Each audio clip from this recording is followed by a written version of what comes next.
Judas capítulo 1, verso 17 al 23, para poder leer todo, pero vamos a enfatizarnos en el verso 20.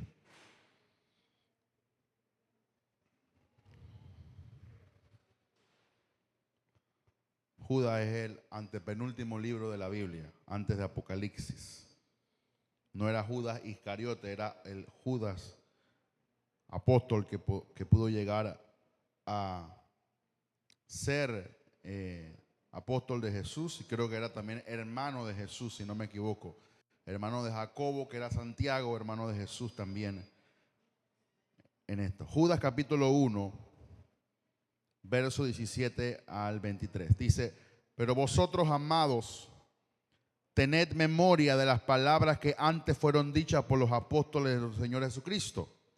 Verso 18. Los que os decían: en el postrer tiempo habrá burladores que andarán según sus malos deseos o malvados deseos. Verso 19. Estos son los que causan división, los sensuales, los que no tienen al Espíritu. Pero dice el apóstol en el verso 20: pero vosotros, amados, edificados sobre vuestra santísima fe, orando en el Espíritu Santo. Verso 21: conservaos en el amor de Dios, esperando la misericordia de nuestro Señor Jesucristo para vida eterna. Verso 22: a algunos que dudan, dice, convencerlo. Verso 23: a otros salvad, arrebatándolos del fuego, y a otros tened misericordia con temor, aborreciendo aún la ropa contaminada por su carne. Específicamente el apóstol aquí estaba haciendo una advertencia con respecto a los hermanos de la iglesia para que no se juntaran con ciertas personas que tenían unas cualidades específicas. Pero llama la atención que en medio de esta advertencia, exhortación o amonestación que él está haciendo a los hermanos para que no se junten con lo que usted puede leer un poquito más adelante, personas que se comparan a Caín, personas que tienen deseos desenfrenados, todas esas cosas, el contexto lo habla. Pero dice en el verso 20: pero vosotros, amados, edificaos sobre vuestra santísima fe. O sea, ustedes ocupen su vida de estar cimentada, y él le llama santísima fe, dice, pero dice, agregando algo, dice, orando en el Espíritu Santo. Y de eso vamos a hablar un poquito en esta noche. ¿Cómo edificar nuestra fe en el Señor, o edifica tu fe?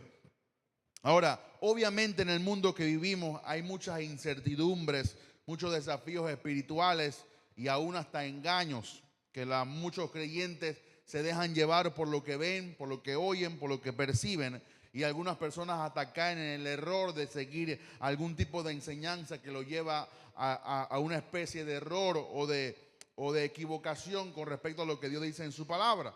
Pero en esta porción de la Escritura, el apóstol Judas está buscando que el creyente permanezca firme en la fe. Por eso dice, edificaos sobre vuestra santísima fe. Él está buscando que cada creyente pueda edificar su vida en una vida de fe y una vida de amor de Dios. Esas son dos cosas que nunca podemos dejar de aplicar en nuestra vida: fe y amor. Por eso la Biblia dice que la fe obra por el amor. No puedes estar de alguna otra forma teniendo el amor si no tienes fe, y tampoco puedes tener fe si no tienes amor, porque Dios es amor, pero Dios te da la fe para que tú puedas creer por la gracia de lo que Él ha prometido o lo que Él quiere hacer con tu vida, que específicamente salvarte del pecado para que tú cumplas su voluntad. Aquí el apóstol le habla claramente a la iglesia sobre lo que ellos tenían que hacer para mantenerse firmes. Y una de las cosas que en esta era que estamos viviendo tenemos que hacer nosotros para mantenernos firmes es vivir una vida de fe. Si tú vives una vida de incertidumbre, de dudas, de desafíos que son antagónicos a lo que el Señor te ha preparado para que tú puedas combatir o tú puedas salir adelante, obviamente no vamos a estar firmes. Y hay muchos creyentes que no mantienen una vida firme en el Señor porque no viven su vida basado en la fe del Señor. Todo lo que tú quieres hacer en esta vida corresponde a la voluntad de Dios, pero lo tienes que hacer a través de la fe.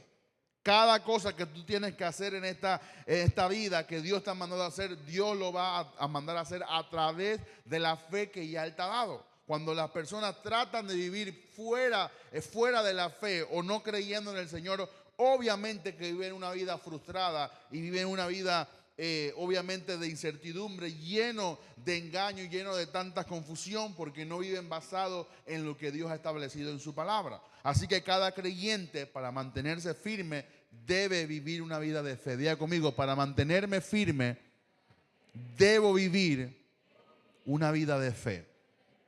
Y la fe obviamente te lleva a doblegarte al Señor, a no creerte la que tú puedes o que tú puedes en tu fuerza. Tienes que depender absolutamente de Dios. Como hablaban antes con una hermana, todo lo que nosotros hacemos en esta iglesia lo hacemos a base de la fe. Esperamos el tiempo, somos pacientes, no nos apresuramos, no nos desconcentramos, solamente creemos al Señor y en su tiempo, con paciencia, en el momento que Él ha determinado, Él hará lo que tiene que hacer. Pero es una vida disciplinada de esperar el momento en la cual Dios quiere hacer con nosotros lo que Él ha prometido. Pero tienes que vivir una vida basada en la fe. No importa lo que esté pasando en el mundo, tú tienes que mantenerte firme creyendo en el Señor. No importa cuántas cosas ocurran fuera del contorno donde tú vives, tú debes mantenerte firme en el Señor. No importa lo que te diga el médico, lo que te diga cualquier persona, debes mantenerte firme en el Señor. Cualquier persona que no mantenga su vida en la fe, obviamente va a caer con cualquier soplo que alguien le haga en su vida. Cualquier mala noticia, cualquier incertidumbre, cualquier bajón en la economía, cualquier desempleo, cualquier cosa que esté ocurriendo en este mundo y seguirá ocurriendo, va a afectar tu vida si no vives una vida basado en la fe de Dios. Cuando tú colocas tu fe en las promesas del Señor o en el Señor que te da la promesa, tú sabes que no importa nada de lo que está ocurriendo, Dios cumplirá su palabra en nosotros. Y tú te mantienes firme y no dudas. ¿Por qué? Porque lo que tú estás viendo no fue lo que Dios te prometió. Lo que tú estás viendo no es lo que Dios ha dicho en su palabra. Así que yo voy a esperar el tiempo en que esa circunstancia cambie debido a la promesa del Señor, y yo me voy a mantener esperando la promesa. Tú tienes que estructurar tu vida para esperar el tiempo del Señor. Hay gente que se impacienta muy rápido y: Señor, dámelo ya porque si no me muero.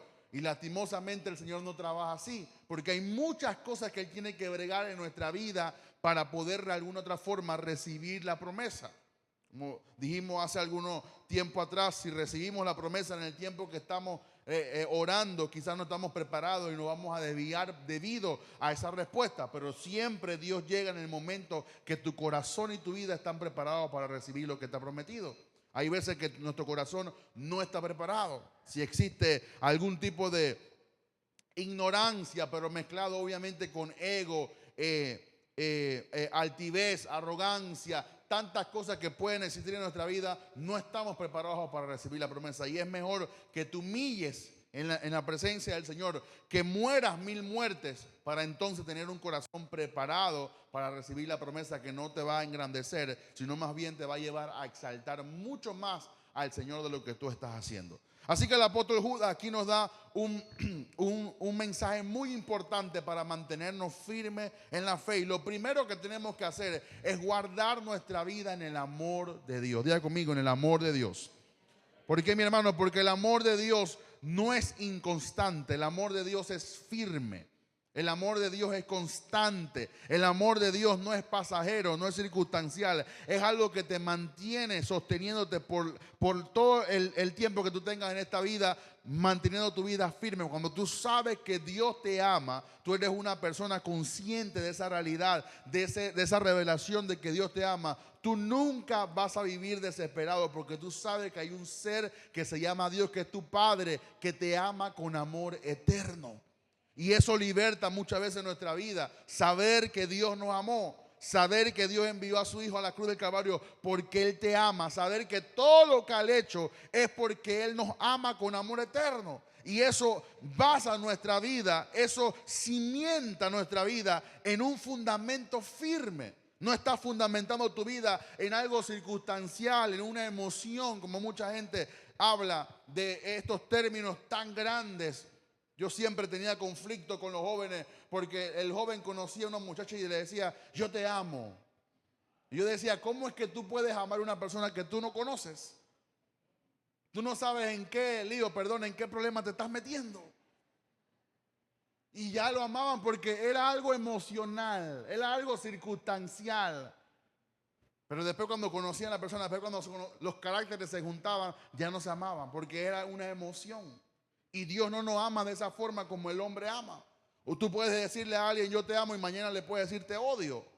Porque las personas cambian. Pero Dios no es así. La Biblia dice que Él no cambia. Él es firme en lo que Él ha establecido. Y si Él te dijo que Él te ama, aunque dice la Biblia que cuando estamos en pecado, Él nos amó así como estábamos. Eso es amor. Lo mismo ocurre en nuestra vida. Cuando tú vas a tu vida en el amor de Dios, tú tienes una vida que va a ser perfeccionada. Dice que el perfecto amor echa fuera el temor. Y que tenemos que ser perfeccionados en el amor. No es que el amor es imperfecto, sino que nosotros tenemos que alinearnos y tenemos que ser renovados hacia con ese amor para que mantenernos firmes en Dios. Miren lo que dice Romanos 5:6, por favor. Romanos capítulo 5. Verso 6. Y esto usted lo puede repetir muchas veces en su vida para usted recordar. Dice, porque Cristo, cuando aún éramos débiles a su tiempo, murió por los impíos. Hay mucha gente que dice, si tú me haces eso, entonces yo te voy a hacer lo que tú me estás pidiendo. Porque la gente condiciona el amor a que tú le des algo. Ayúdame en esto, yo te voy a ayudar después. Si tú no me ayudas, no me pidas ayuda. Si tú no me tiras la toalla hoy, tampoco te la voy a tirar yo después.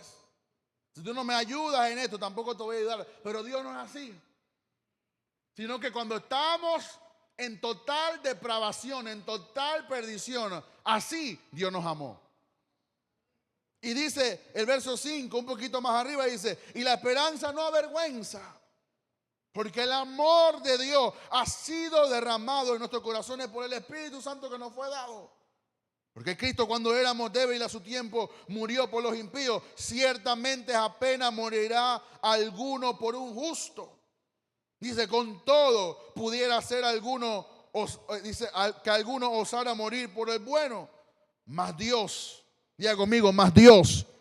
Eso hace una diferencia diametral. Mas Dios muestra su amor para con nosotros en que siendo aún pecadores, ¿qué dice? Cristo murió por nosotros. O sea, Él no esperó, oiga esto, Él no esperó que tú cambiaras para Él salvarte.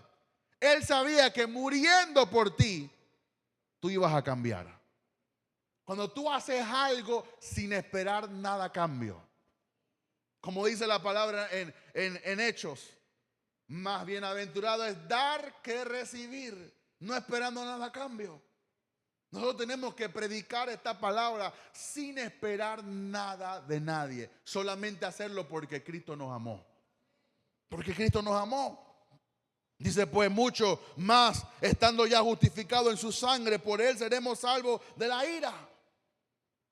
Ya tú tienes que entender que Cristo murió por ti, aun cuando estabas muerto en delitos y pecados, aun cuando eras pecador. Pero ahora, aun siendo creyente, tú y yo vamos a pecar. Pero dice, mucho más ya estando justificados, dice, por Él seremos salvos de la ira. Porque si siendo enemigos fuimos reconciliados. Yo no sé por qué no se lee este versículo en las iglesias. Léalo conmigo, porque si siendo enemigos fuimos reconciliados con Dios por la muerte de su Hijo, mucho más, estando reconciliados, seremos salvos por su vida. Mi hermano, tenemos esperanza en Dios. Tenemos esperanza, aun cuando somos creyentes y pecamos, todavía Él nos puede salvar. Todavía Él nos puede justificar. Todavía Él nos puede perdonar. porque seremos salvos por su vida. Y dice, y no solo esto, sino también nos gloriamos en Dios por el Señor nuestro Jesucristo, por quien hemos recibido ahora la reconciliación. Tú fuiste reconciliado con Dios.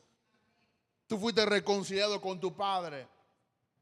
Yo siempre lo digo porque a mí eso se me incrustó cuando yo aprendí con nuestro Padre Espiritual de que yo no soy un huérfano. Yo tengo un Padre que me ama en los cielos y ese Padre hizo lo posible por rescatarme. Por lo tanto, yo le agradezco todos los días, pero yo entiendo y tengo algo internalizado dentro de mí, que yo tengo un Padre, que yo soy un hijo y que yo no estoy solo en este mundo.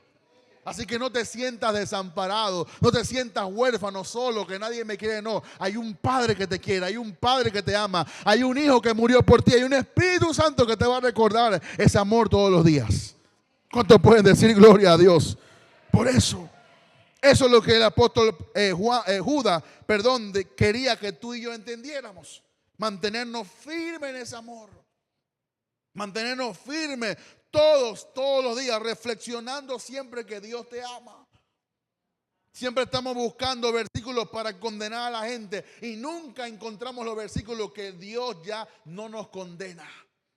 Estábamos condenados en delitos y pecados, eso es cierto, pero ahora que estamos en Cristo dice que no hay culpa ni condenación. Hemos sido totalmente limpios y lavados por la sangre de Jesucristo. Porque el amor de Dios es para los que están sucios y son pecadores. Dios me ama tal y como soy. Eso no significa que Dios justifica nuestras prácticas pecaminosas. No. Pero Dios entiende que somos polvo. Dios entiende que todos los días somos tentados. Dios entiende que todos los días estamos peleando, pero no nos rendimos. Lo que Dios busca de ti es tu perseverancia más que cualquier otra cosa. Que a pesar de que pecaste, a pesar de que cometiste esa falta, esa culpa, a pesar de que hablaste como no debiste, estás buscando a Dios y te mantienes ahí. Señor, límpiame, Señor, lávame. Así como la parábola de Jesús, estaba un fariseo, yo ayuno, yo oro, yo doy mi diezmo, yo soy justo. Pero entonces iba alguien y se decía, sé propicio de mí, Señor. Soy pecador. No estoy orando como debo, no estoy leyendo la Biblia como debo. Y Jesús pregunta, ¿quién salió justificado? Y todo el mundo dijo, el que se humilló. Por eso todos los días, mis hermanos, humíllate delante de ese gran amor de Dios. Y tú vas a ver cómo tu vida va a ser sostenida a través de ese amor, aplicando ese amor constante. Porque el amor de Dios es constante y tiene que reflexionar en ese amor todos los días.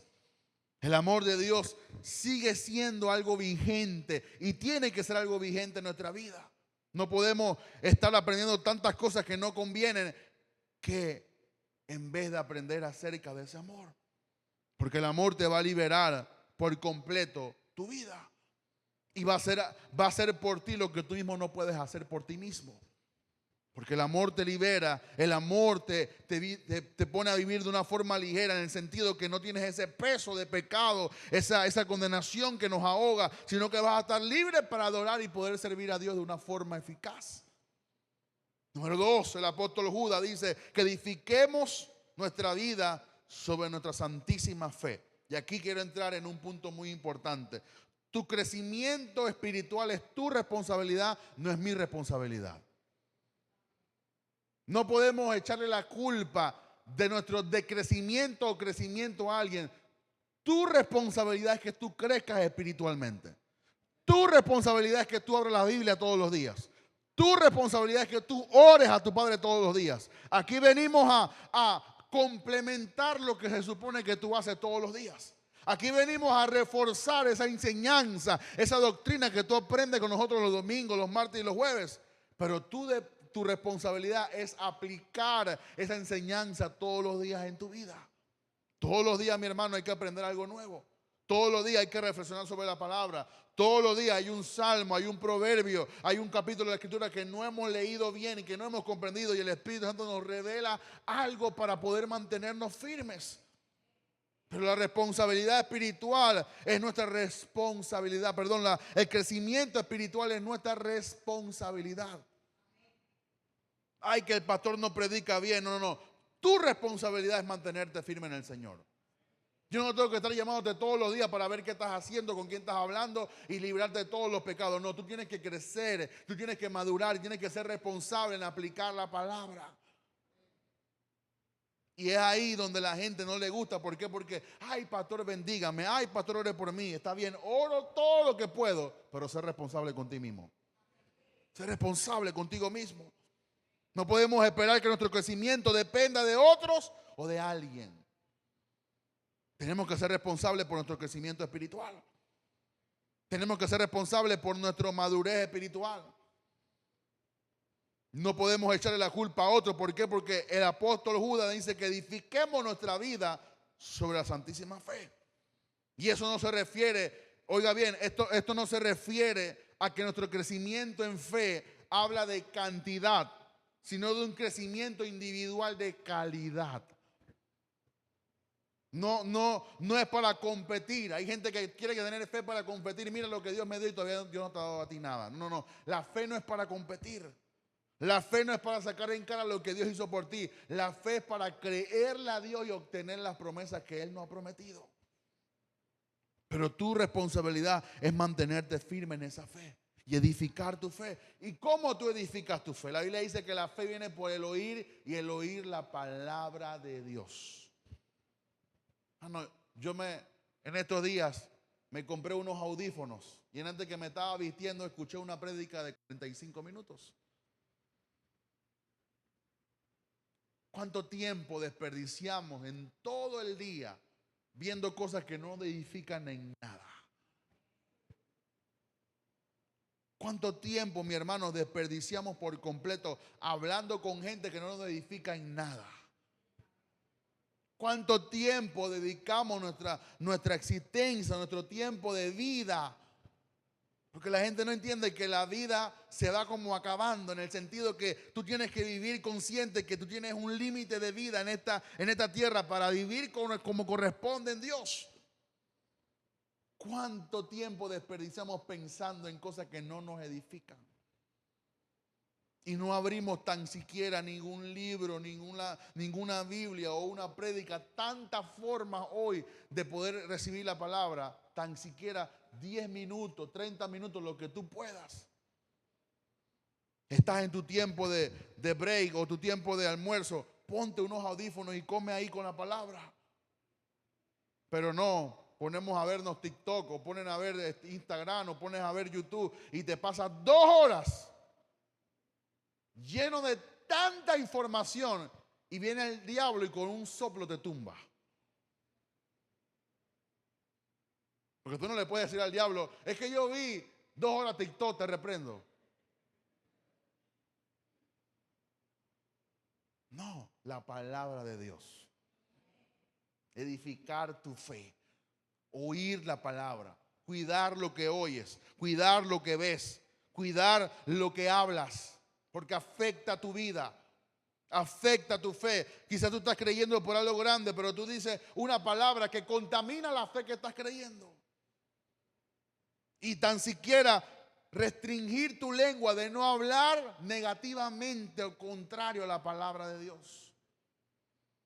Es que de algo tenemos que morirnos. Nosotros los pobres, yo no puedo, soy incapaz, no tengo fuerza. No tengo, me siento desganado, estoy triste. Es que no consigo trabajo, es que eso no se me abre la puerta. Es que y todo lo que hablamos se está cumpliendo. Imagínense si tú aprovechara esas palabras para hablar palabras de vida, para hablar palabras que edifican, para hablar palabras que edifican tu fe. Tenemos que concentrar nuestra vida en edificar nuestra fe, en basar nuestra vida en la palabra de Dios. Séquese la hierba, marchítese la flor, mas la palabra de Dios permanece para siempre. El mundo pasa y sus deseos, pero lo que hacen la voluntad de Dios permanecen para siempre. Jehová peleará por vosotros y vosotros estaréis tranquilos. Jehová mi pastor y nada me faltará. Clama a mí, yo te responderé y te enseñaré cosas grandes y ocultas que tú no conoces. Todo lo puedo en Cristo que me fortalece. Él me suplirá todo conforme a su riqueza en gloria en Cristo Jesús. Tienes que tener palabra de Dios para cada enfrentamiento, para cada problema, para cada circunstancia. Saca una promesa del Señor. Pero claro, no estamos edificando nuestra fe. No somos responsables con nuestro crecimiento espiritual. Queremos que otro haga, oiga esto, queremos que otro haga lo que no queremos hacer nosotros. Por eso decía, creo que el viernes pasado, nuestro padre espiritual, vamos a leer 10 versículos para que usted lea aquí lo que no lee en su casa. Porque yo no sé cómo, digo, comience por algo, pero yo no sé cómo la gente vive con un versículo a la semana. Cuando hay tantas promesas, cuando hay grandiosas promesas del Señor, que tú a veces no quieres ni dejar de leer la Biblia. Que tú estás leyendo y tú dices, wow, yo no entendía esto, y tú vas leyendo y cuando ves, te leíste todo el libro o 5 capítulos de seguido. Pero es algo que tu espíritu se va comenzando a gustar la palabra y tú no quieres soltarla porque ya tú comenzaste a depender de ella. Tú comenzaste a experimentar de acuerdo a lo que ella te dice, lo que ella te aconseja, lo que ella te guía. Pero hoy hay hermanos que me dicen, pastor, es que a mí no me gusta leer. Yo, bueno, hermano, está bien grave. Porque la Biblia no se te va a introducir así. Introdúcete Biblia y todo lo vas a entender. No, no, no. Tú tienes que abrir esa boquita grande que tienes y leer la palabra del Señor. Y leerla en voz alta para que tu espíritu oiga lo que tú estás haciendo. No, yo leo mentalmente. Hay gente que yo estoy orando, hermano, y parece que estuvieran como momificados. Tú los tocas y se caen. Yo no puedo orar así porque yo me duermo. Yo tengo que pararme, yo tengo que decirle al Señor, tengo que calentar mi espíritu para estar despierto. Porque yo tengo un problema, yo no tomo café. Y yo tengo que pararme y Señor, en el nombre de Jesús, yo estoy aquí orando y estoy aquí orando tu palabra. ¿Por qué? Porque yo no tengo que introducir nada en mi cuerpo para despertarme, para que haga por mí lo que yo tengo que hacer por Dios. Pero tienes que tener una disciplina espiritual y hacer en tu vida lo que te corresponde como un siervo o una sierva del Señor. Eso se llama responsabilidad. Para que cuando el diablo venga, tú tengas todas las de ganar porque estás fortalecido en la palabra. Dice que el que edifica su casa sobre la arena, vienen los vientos, las tempestades y su casa es destruida. Pero el que edificó su casa sobre la roca, y la roca es un símbolo de la palabra de Dios. Vienen los vientos, vienen las tempestades, pero la casa está firme. ¿Por qué? Porque está fundamentada sobre la roca. Ningún fundamento de un edificio grande se hace con madera. Todo fundamento, toda base es con cemento. Y entre más grande es el edificio, más profundo es el fundamento. De lo mismo también tiene que ocurrir con nuestra vida. Tenemos que ser responsables con el crecimiento de nuestra fe.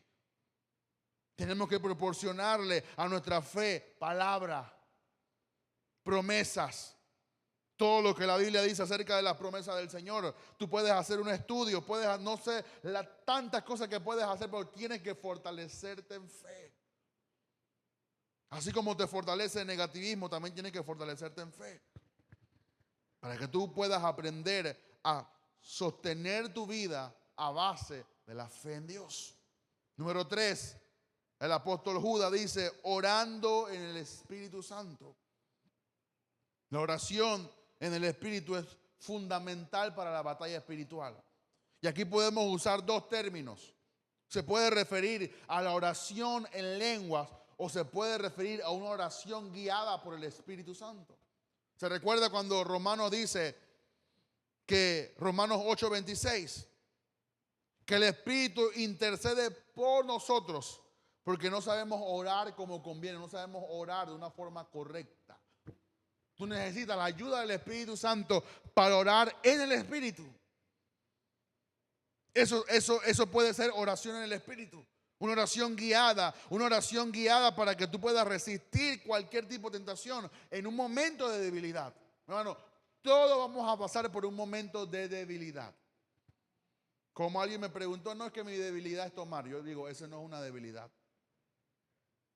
Otro hermano, no, que yo tengo una debilidad. ¿Cuál es su debilidad? Es que yo a veces fumo unos cigarrillos. Esa tampoco es una debilidad. Porque entonces cualquiera puede decir, yo tengo una debilidad y tengo otra mujer que no es mi mujer. Eso tampoco es una debilidad. Eso es un pecado. Eso no es debilidad. Y la gente siempre me pregunta, pero, pastor, ¿y qué es debilidad? Un momento donde tu fe tiembla. Un momento donde tú estás enfrentándote a una circunstancia y estás a punto de caer, pero tú le dices, Señor, ayúdame porque no quiero caer.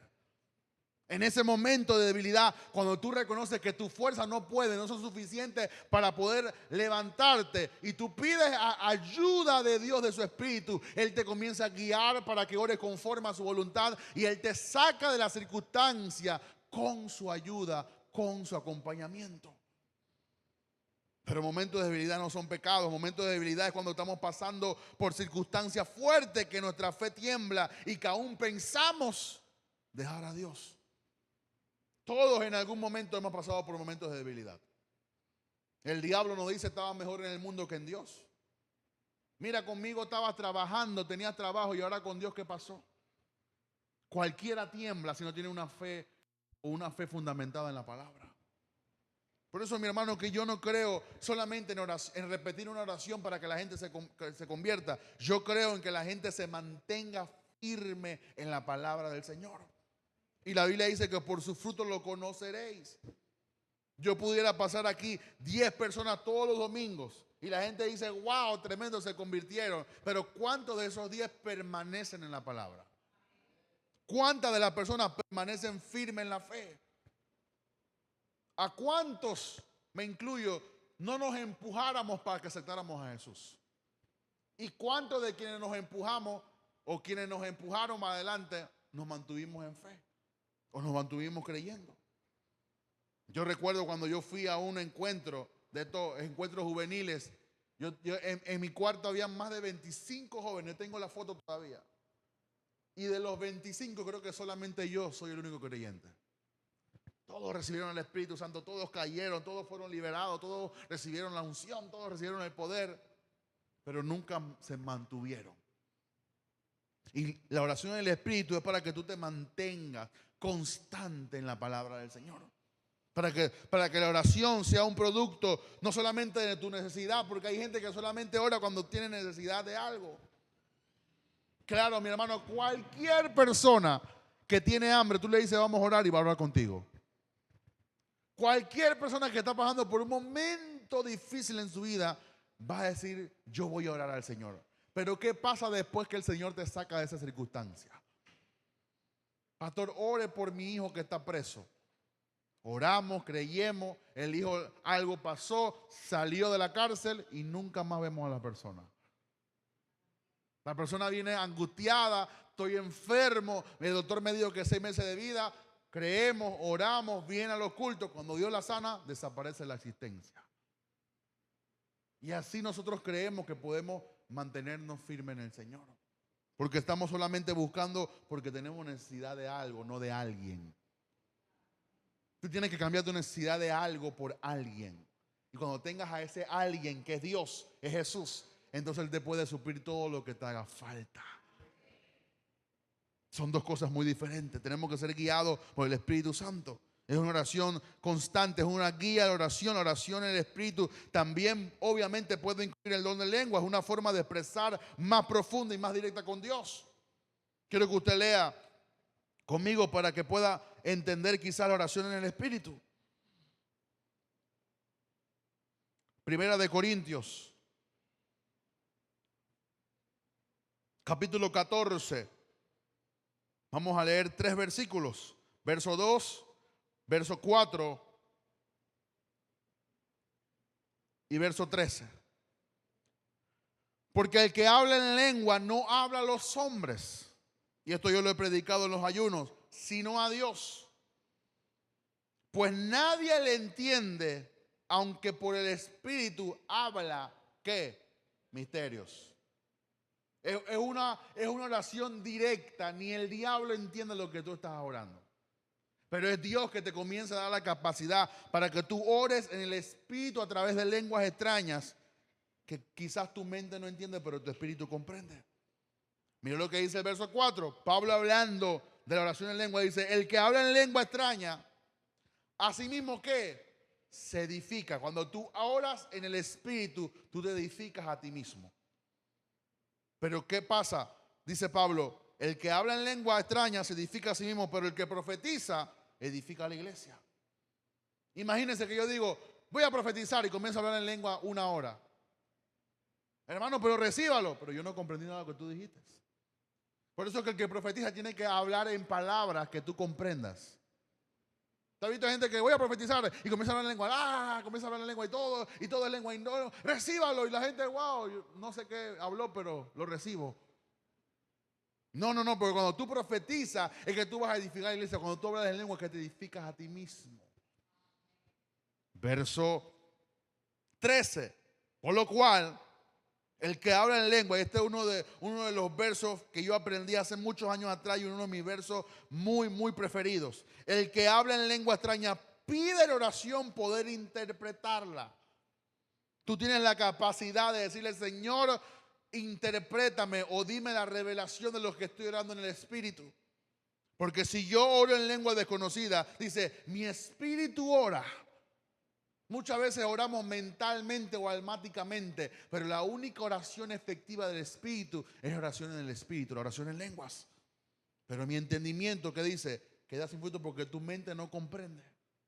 Tu mente no entiende lo que estás orando, pero el Espíritu te está llevando a la voluntad de Dios para que ores conforme una oración perfecta, sin equivocaciones. Tú y yo tenemos que decirle al Señor: Señor, ayúdame a orar en el Espíritu. Yo puedo entender que cuando oro en el Espíritu, también comienzo a orar por cosas que yo no entiendo, pero Dios me da la capacidad de entender ahí para poder expresarla. Y me voy guiando en esa oración y me dejo guiar por el Espíritu para orar por cosas que quizás yo no entiendo, pero que Él quiere que yo ore. Siempre la voluntad de Dios va a ir en contra de tu propia voluntad. Tú quieres orar por tu casa, tú quieres orar por tu carro, tú quieres orar por tu familia, por tu esposo, tú quieres orar por provisión, tú quieres orar para que Dios te suple, tú quieres orar para que te vaya bien, tú quieres orar por todas las cosas personales. Pero cuando tú comienzas a orar en el Espíritu, Él te va a llevar a orar por cosas que se desconectan por completo de tu realidad, de tus necesidades. Y eso lo dice la palabra, que busquemos su reino primeramente y que Él nos añadirá todo lo que nos haga falta. Y muchas veces buscar su reino no es buscar tus propios beneficios. Nadie, oiga esto, nadie, y creo que lo compartí antes, nadie puede orar como es debido sin tener al Espíritu como su guía. Necesitamos que el Espíritu Santo nos ayude a orar. Hermanito o hermanita que se para aquí al frente a orar, pídale antes de orar la ayuda al Espíritu Santo. No lo haga en su fuerza porque usted cree que sabe. No, Espíritu Santo, ayúdame. Te vas a parar a predicar una casa de luz: Espíritu Santo, ayúdame. Te toca cantar o ministrar: Espíritu Santo, ayúdame. No es porque tú practicaste, no es porque tú te la sabes. El Espíritu Santo tiene la capacidad de ayudarte a que tú hagas en el Espíritu cosas que bendicen a las personas. Por eso no importa dónde yo me paro, siempre pido la asistencia del Espíritu Santo. Porque yo sé que mi fuerza no lo puedo hacer. Repito, nadie puede orar como es debido sin tener al Espíritu como una guía, como una ayuda en su vida. La oración en el Espíritu, oiga esto, y tenemos que descubrir esto. La oración en el Espíritu despierta nuestra necesidad por Dios. Si cuando tú te paras de orar, tú no quieres a Dios, tú no oraste en el Espíritu. Si cuando tú oraste, solamente oraste por los tuyos y por tus necesidades y nunca no sentiste un impulso de orar por alguien, por tu enemigo, por tu vecino, no oraste en el Espíritu. Porque Dios siempre te va a guiar a orar por su reino. Lo primordial de Dios es su plan, su reino. Para nosotros lo primordial es nuestra casa, nuestro hijo, nuestro nieto, lo que sea. Pero para Dios lo primordial es su plan, su propósito, su voluntad. Y si tú oras en el Espíritu, tú vas a ser guiado a orar, a desconectarte de tu realidad. Repito, cuando tú oras en el Espíritu, esa oración despierta nuestra necesidad por Dios o de buscar a Dios. Transforma nuestra existencia cuando oramos directamente con Él. El que ora en el Espíritu, su vida cambia. Su vida es transformada. Su vida es edificada porque está buscando su reino. Tienes que darte cuenta. Muchas veces oramos carnalmente. Muchas veces oramos mentalmente. Muchas veces oramos de lo que sabemos. Pero existe una oración que es guiada en el Espíritu. Por eso tienes que decirle: Espíritu Santo, ayúdame. Ayúdame. No importa si vas a compartir una palabra de 3 minutos. Ayúdame. Una vez hicimos una conferencia en la universidad y mi decana sabía que yo era cristiano. Y me dijo: Almengor, haga la oración de apertura. Mi hermano, yo nunca había agarrado un micrófono. ¿Qué sé yo hacer oración de apertura? ¿Cómo se ora para aperturar una conferencia? No hay una guía, no hay un plan, no hay nada. Espíritu Santo, ayúdame. Otra vez me invitaron a un 15 años que yo tenía que orar por la quinceañera. ¿Cómo se ora por una quinceañera? ¿Qué sé yo? No sé si pedir por sabiduría o pedir porque la guarde o pedir, no. Espíritu Santo, ayúdame. Otra vez en un cumpleaños, no, que el pastor ore, porque siempre buscan al pastor para que ore. Nadie nunca se atreve a orar. Y yo, ¿cómo? Espíritu Santo, ayúdame. Así yo lo he hecho siempre. Que el pastor Luis me invita a predicar. ¿Qué yo voy a predicar? ¿Qué sé yo lo que esa iglesia necesita? Espíritu Santo, ayúdame. Me toca predicar los martes, los jueves y los domingos. Espíritu Santo, ayúdame. ¿Qué tengo que hacer? Ayúdame. ¿Por qué? Porque Él sabe lo que yo tengo que hacer conforme a su voluntad. Él nos da la gracia para poder orar conforme a lo que realmente necesitamos. Y Él nos da una ayuda para poder orar conforme a su voluntad. Imagínense que yo comienzo a orar. Imagínense que usted lo inviten al Palacio de las Garzas y le dicen: usted va a orar por el presidente. ¿Qué va usted a orar? ¿Qué va usted a orar?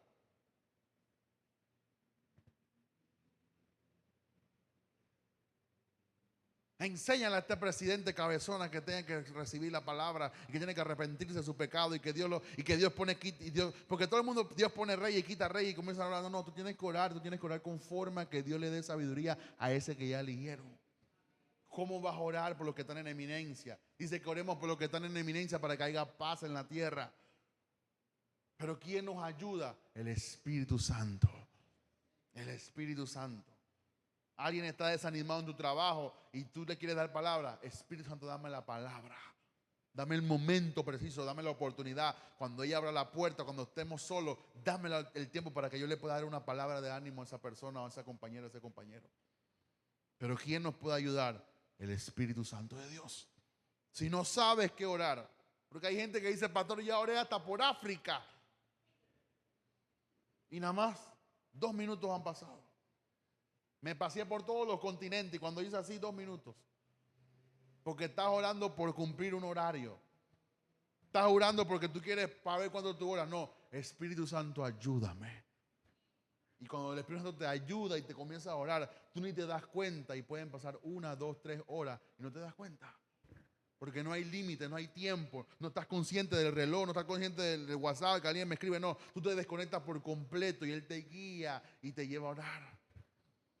No es cuánto tú ores, es cuánto tú eres guiado por el Espíritu Santo. No, yo oro 4 horas, gloria a Dios. Pudiste orar 4 horas de pura queja. Pudiste orar 4 horas de peleando con el diablo. Pero hay gente que quizá ora 1 hora, pero una oración en el Espíritu.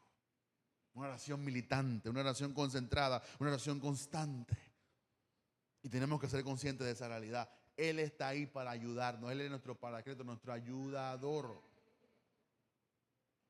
Nada más queremos al Espíritu Santo para hacer sentir esa corriente, esa cosa que me baja y me gusta. No. Él está ahí porque Él es una persona. Él te quiere ayudar.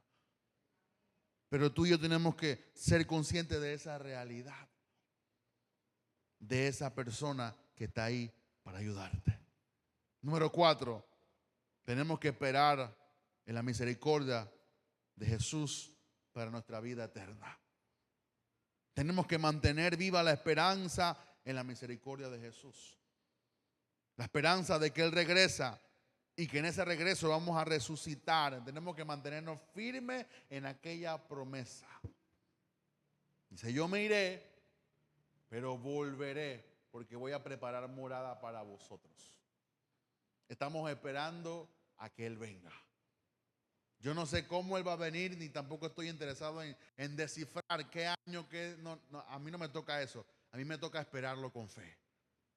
Y tenemos que orar para que Dios nos dé esa capacidad de esperar en la promesa del Señor. Tener esperanza, una esperanza viva. La esperanza de una vida eterna que te ayuda a que tu fe no se apague y no se desvanezca. Hay gente que no tiene esperanza y la esperanza te da la fortaleza para esperar y confiar en las promesas del Señor. La misericordia de Jesús es la garantía de que vamos a tener vida eterna. ¿Cuántas misericordias Él ha tenido con nosotros? Y Él ha sido paciente, Él está esperado. Yo creo que la gente no entiende esta palabra misericordia ni tampoco paciencia. Como yo lo veo, cuando las personas se convierten, el creyente que ya está convertido es impaciente porque el hermano no cambia como él quiere. ¿Y cuántos años el Señor te ha tenido que esperar y todavía te está esperando en ciertas áreas de tu vida? Y al hermanito que acaba de llegar, tú eres impaciente, pero no le aguanta ningún desliz. Cuando Dios a ti ha tenido paciencia y misericordia de ti. No te ha pagado conforme a tus obras, sino que te pagó diferente a lo que tú y yo merecíamos. Eso es tener misericordia.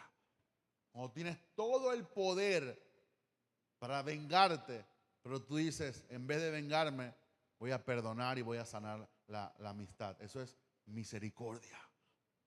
Tener misericordia para poder tener esperanza en la completa redención de Jesús en nuestra vida. Tenemos que mantenernos en el amor de Dios, número uno. Número dos, tenemos que edificar nuestra fe en el Señor. Número tres, tenemos que orar en el Espíritu. Y número cuatro, tenemos que saber esperar y tener la misericordia de Cristo en nuestros corazones. ¿Por qué? Porque es la mejor forma de poder mantenernos fieles y resistir, oiga esto, resistir las tentaciones y los engaños del mundo. Hermanos, ¿cuánta gente está siendo engañada por un evangelio que no es evangelio? ¿Cuántas personas hoy le están prometiendo cosas que Dios nunca ha prometido? ¿A cuánta gente está recibiendo una enseñanza que no es enseñanza? Pero tenemos que darle gracias a Dios, porque Él nos revela su palabra conforme a lo que Él quiere para mantenernos firmes en los caminos del Señor, para mantenernos firmes en su palabra. ¿Por qué? Porque todas estas enseñanzas nos van a ayudar para crecer espiritualmente, pero para mantenernos firmes en la esperanza que Él nos ha prometido. Repito, todas estas enseñanzas nos van a enseñar a crecer espiritualmente y a tener esperanza para mantenernos firmes en sus promesas. ¿Cuánto quiere mantenerse firme en el Señor? Pide la ayuda al Espíritu Santo. Pide la ayuda al Espíritu Santo. Te caíste, dile, Señor, levántame nueva vez. Una vez cae el justo, 7 veces lo levanta. Hiciste un pecado, la regaste, metiste todas las patas. Bueno, Señor, límpiame con tu sangre. Dice que Él es fiel y justo para perdonar nuestros pecados. Tenemos que tener esa garantía de que Él nos va a escuchar, de que Él está ahí para nosotros, pero tenemos que mantenernos firmes, constantes. Algo que Dios está buscando es fidelidad. Fidelidad, lealtad hacia Él, hacia su palabra.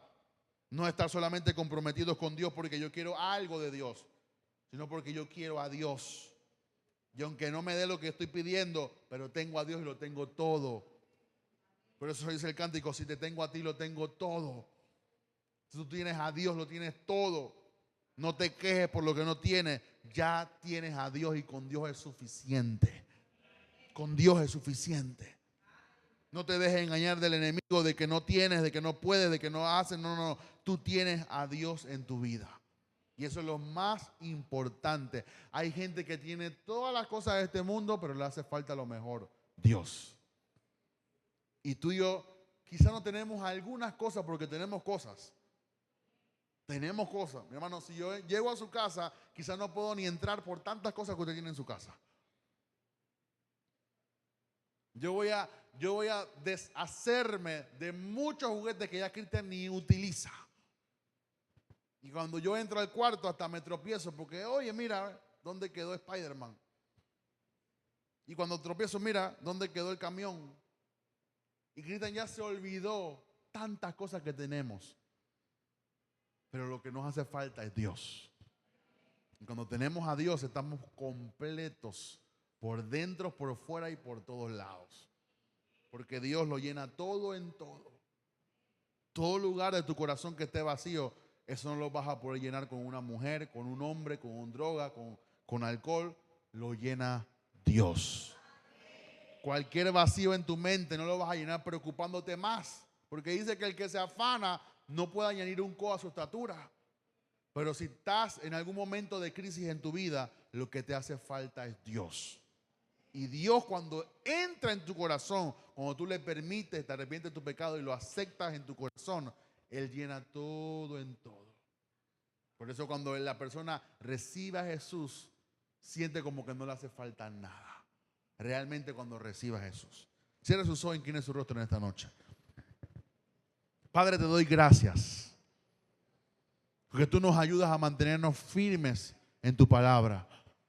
Yo oro, Señor, para que cada persona de esta iglesia entienda la necesidad de buscarte, de orar, de mantenernos firmes en tu palabra. Yo te pido, Espíritu Santo, que tú nos ayudes a orar. Muchas veces no sabemos qué orar, muchas veces no oramos bien, o muchas veces ni tan siquiera oramos, Señor. Pero tú nos ayudas a mantenernos firmes en tu palabra. Yo te pido que tú ayudes a cada matrimonio, que tú ayudes a cada joven, que tú ayudes, Padre, a cada niño, a cada adolescente, a cada matrimonio, a cada familia, a